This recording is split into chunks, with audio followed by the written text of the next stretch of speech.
فين ماشيين؟ راه تختاروا الانسان اللي هو كان دائما معكم وقريب منكم، الانسان اللي تيوصل المظالم ديالكم، الانسان اللي تيدافع على المصالح ديالكم، والانسان اللي ما تيبيعش فيكم ويشري، الانسان اللي تتعرفوه نقي بيناتكم، نقي هذيك النقاوه ديال الضمير، النقاوه ديال اليد والنقاوه ديال الفم، الانسان اللي تيدير الخير ويسهر على الخير. المساله الاخيره وبها انتهي، لان تتقول العمل الاصلاح في البلاد منطلق، الاوراش الحمد لله منطلقه ديال الاصلاح في مجموعه من الامور،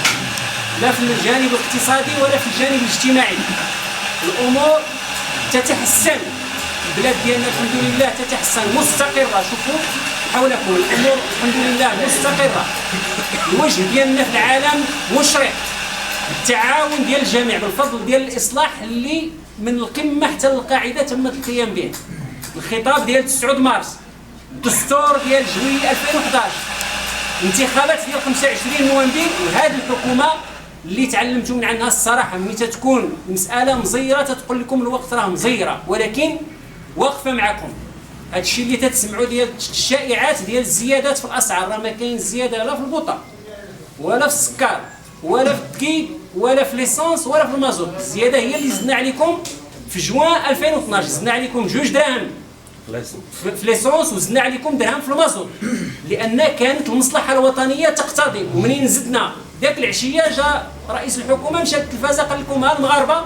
اخوتي المغاربه راه زدت عليكم لان الوقت صعيبه، البترول طلع بزاف وما بقيناش قادين نتحملوا، ما تنزيدوش حنا مورا الدار، الا زدنا شي حاجه غنمشيو عند المواطنين ونشرحوا لهم. هاد الايامات ما كاين حتى زياده، وبالتالي هاد الشائعات ديال الزياده هذه شائعات المراد بها هي البلبله، والمراد بها هو العرقله ديال الاصلاح. ان شاء الله الرحمن الرحيم مره اخرى الحكومه مشتغله،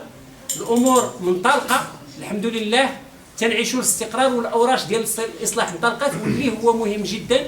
وهو ان هذا العهد هذا عهد ديال الحريه وعهد ديال الانسان يملك المصير ديالو بيده، يصوت على الشخص اللي تعرفوا بانه الا صوت عليه